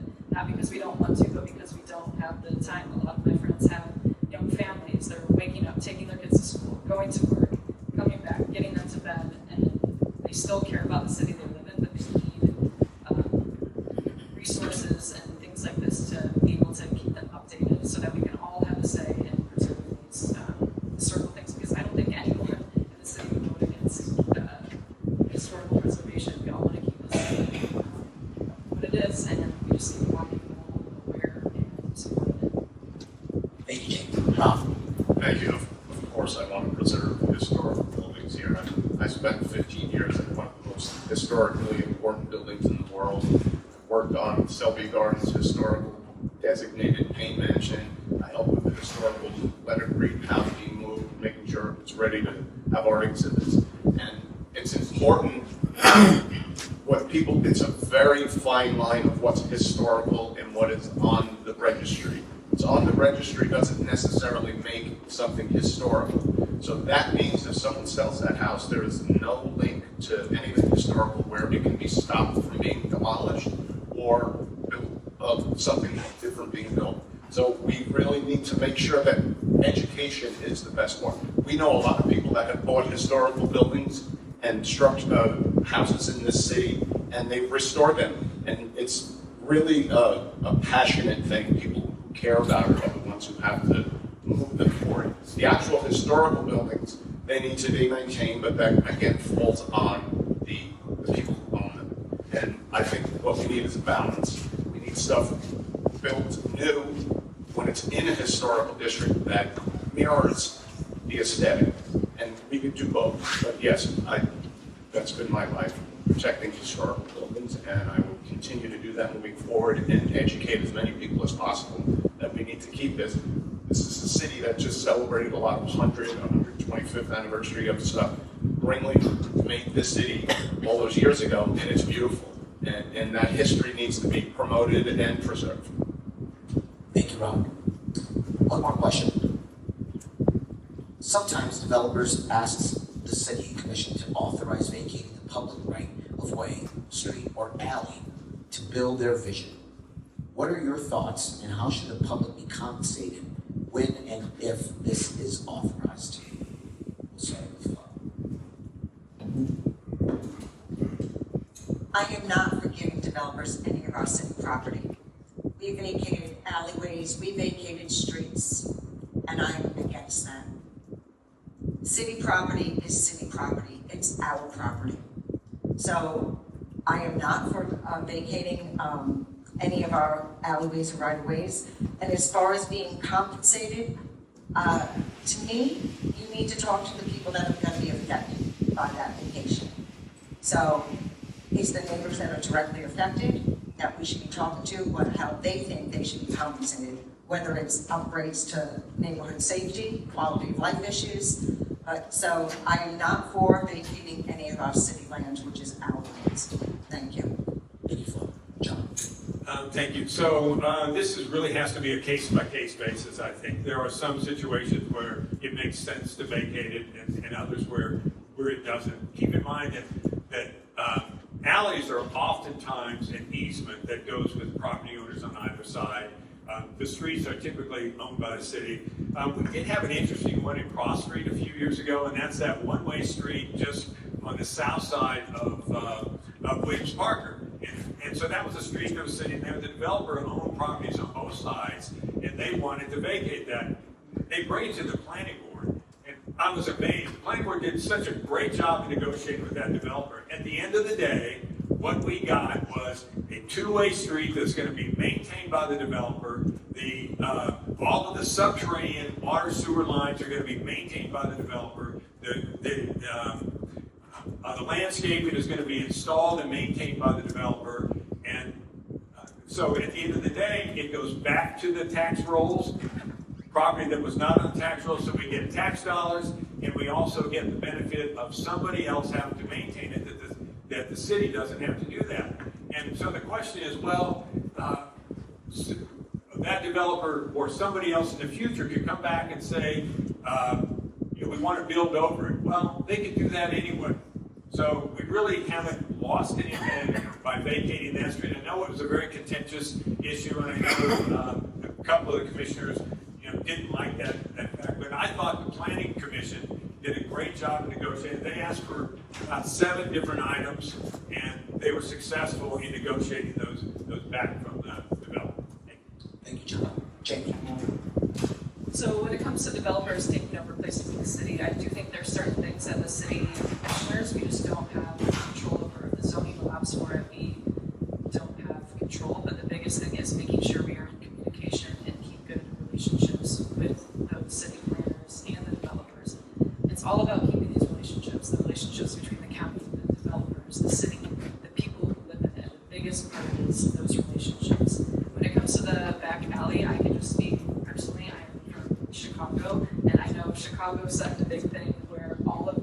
dumpsters and garbage, everything has to be in the back alley. And it makes for a much cleaner city compared to other cities who don't have that. So I think if developers were to take over, that's something that we need to make sure that we're all discussing being part of, because I think we need to keep those dumpsters, the garbage in the back. The more garbage that is in the sidewalks, the less clean the city is, and we work so hard to make a beautiful, clean Sarasota. Again, I have to do more research. I don't think we have all of the control when it comes to the development of the city. The biggest thing we have control over is communication and keeping these relationships strong with the developers as things are changing. Yeah, it's a difficult issue, but if you have someone who owns property and over time they build and own the property surrounding an alleyway, and the alleyway really doesn't serve a purpose as an easement, yeah, we should be able to give that. But as an incentive, that square footage should be in green space, landscaping in front, wider sidewalks, better setbacks. That being said, it's important to keep what we own as a city in city hands. The only other vacation that I would bring up, which was a contentious one in my neighborhood, was School Avenue. To me, it was tough, but when it comes down to it, this is the safety of our children. We need to make sure our children are safe. School shootings and everything makes it really dangerous to protect schools, and I thought it was really important that we did that for the safety of our students at Sarasota High. So, yes, I don't think we should vacate anything just for the sake of vacating it, but it's going to be a case-by-case study. And yes, incentives should be there, or costs. There should be equal square footage put back to the city from what was taken. Commissioner Ahearn-Koch. It is a case-by-case basis, and we have requirements that we have to consider. It's not whether you like it or you don't like it, or you like the applicant or the project, or you don't like it. It's very strict requirements that we have to consider when we do it. And one of the big ones is, does it equal or better the public good? Is what they're proposing, is it equal or better than what exists, and what is the public good that they are proposing to give them? And that's a pretty subjective criteria, but you do have to weigh it, and you weigh it against the evidence that's presented to you. I have almost never voted, or having said that, I've almost never voted to vacate a street, alley, or right-of-way. I've done it a handful of times in the 9 years plus 6 years on the planning board, 15 years, because it's very difficult to demonstrate that. Is it an equal or better good to the community? Because it's sometimes it's a right-of-way, sometimes it's an easement, but ultimately it's the community that will have access or lose access. The example about alleyways that we're given, we have alleyways in big cities for a reason. It's a lot of time where the dirty business is done, because you don't want that out front. So if you have to vacate it, where are you going to do that dirty business? If the streets go to nowhere, sometimes that's a reason to do it, because it's going to nowhere. But if it is something that is connected to your overall grid, you'll lose it. Even if it's not used today, what about the future? Will it be used in the future? These are all the things that must be considered, and we do have very strict criteria about those. Thank you, Commissioner. As we start to wrap up, I would like everyone to take 2 minutes to just recap your thoughts and tell us why we should vote for you. We'll begin with John. Thank you, and thank you all for sitting through all of this, and thank my fellow candidates for sitting through this. Being a city commissioner is a serious job. The commission, through the city manager, manages a $3.8 million budget and over 500 employees. Plus, they make land use decisions that impact property values and our public space for years to come in the future. You've heard from all the candidates today, and now you have the opportunity to choose from the candidates up here who you think is best qualified, who you think has the best experience, and who you think could work best with all the other commissioners on that commission. I'm ready to bring 4 decades of successful business experience to the city commission, and to work with all the other commissioners that are on the dais at that time. No other candidate up here has a resume like mine. I'm fully equipped, fully experienced to do the job, and I will hit the ground running on day one. When I'm elected city commissioner, we will stop making bad development decisions. We will stop rubber stamping staff's recommendations. And we will make good, thoughtful decisions based on evidence, experience, and community input. Thank you all very much. I'm John Harshman, and I would be honored to have your support. Thank you, John. Jamie? So I'm new. I'm new to this election. I'm newer to this area than most of the people that I'm running against. Everyone is very well educated, and I understand that I'm not, but I'm a hard worker. My job is based in research. I have been researching my whole life, and I need to research for people. I do not see me being new as a negative. I see it as me being fresh eyes, open-minded, and genuinely loving Sarasota and choosing it as my home. I'm a small business owner who is choosing to establish roots here personally and professionally. I am a small business owner. I have the same interests as most of the people who live and work in this city. I'm on the water at least once a week, whether it be at the big front park dog, paddleboarding, launching my jet ski at the 10th Street boat ramp. I'm out downtown supporting local businesses and restaurants and community. I am not here for my strong political agenda. I'm here because I love Sarasota, and I'm excited for the future here, not just now, but for decades to come. I'm excited to listen to the people and hear the opinions that really matter, and I'm excited to make the best decisions for all of us. Thank you, Jamie. Rob? Thank you. Just want to thank Kelly again for, and everyone here for letting us speak to you today. We moved here because we truly love Sarasota. And we want the future of Sarasota to be bright. We want our kids to come back. When they have kids, we want our grandkids to come here and visit us. And that being said, when I first looked at running for city commission, I was like, what is a commissioner? And I looked at the charter, and it's a commission manager position. And my experience in senior management at Guggenheim was over 100 direct employees, over 500 overall employees, and I have the experience to sit there and work with every department within the city, which includes not the people in the department, but you're part of this city. And what I want to do moving forward is really work hard at making sure we get housing for our workforce. We really need to build back resilient, especially at St. Armand Circle. They are concave, they're basically almost underwater anytime it rains. We need to put money into infrastructure. $1 to $15 is a really important thing to understand. $1 upfront and resilient is worth $15 of recovery.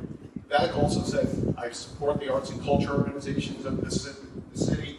That is the lifeblood of our city. It's why most people move here. It keeps us happy, and the economic impact of that is great. So if I'm elected, I would be a commissioner for all the people who live here, and all the people who work here, and all the people who visit here. So I hope you support me. Thank you. Commissioner Ahearn-Koch? Yes, thank you. And again, thank you all for being here. It's just really lovely to see our community out and involved in our city and what we're doing. And thank you to the fellow candidates as well. I am your current city commissioner, Jaime Ahearn-Koch. I am seeking re-election, and I'll leave you with this. I think most of you know that I work hard, that you can count on me to read the materials, to show up, to be prepared, to do the research, to bring all the parties to the table, to collaborate, to work together, to find solutions. I work tirelessly for this community, and you all honored me with that in 2023 when you gave me the CCNA Neighborhood Award, and I thank you all for that. That work, I promise you, will continue. Not only can I say it, but I have proven it with my track record. We have a big challenge in front of us as a community, but I know we can all come together and we can meet that challenge because there are so many opportunities in front of us to work together, to learn, and to protect this community, to find solutions to the issues. I'm very excited that we have a new city manager.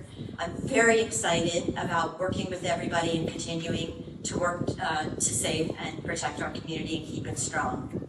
Jen Ahearn-Koch, I hope I earn your vote on August 18th, And again, on November 3rd, remember you have 2 votes, and I would be honored if I could be one of those 2 votes. If you need to know anything more about me, you can go to my website, voteforjen.org.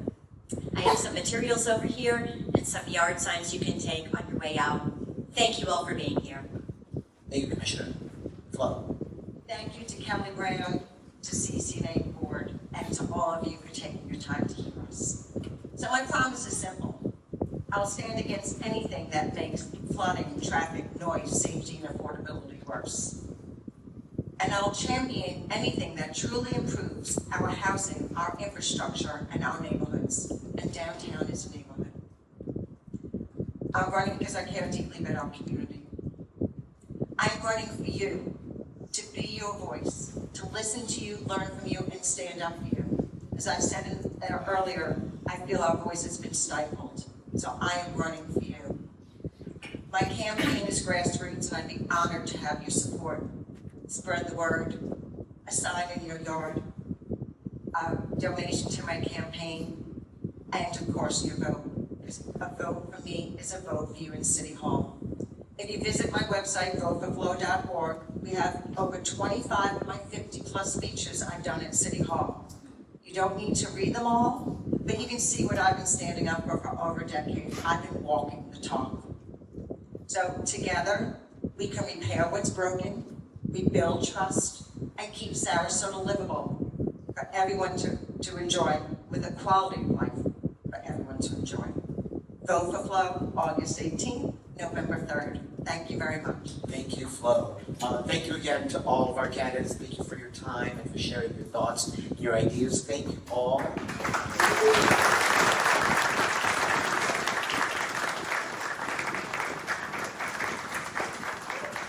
Thank you all for being here today and for trusting me over the last couple of hours. Thank you.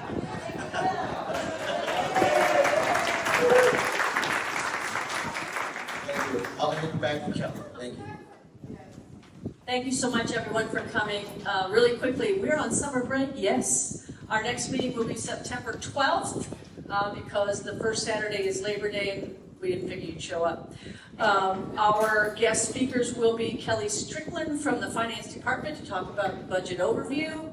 Our new city manager, Carrie Freiling, with her 90 days in, what she sees, what she's working on, and something else, but I forget what it is, so I apologize. It's Saturday morning and I just got home last night at 11 o'clock.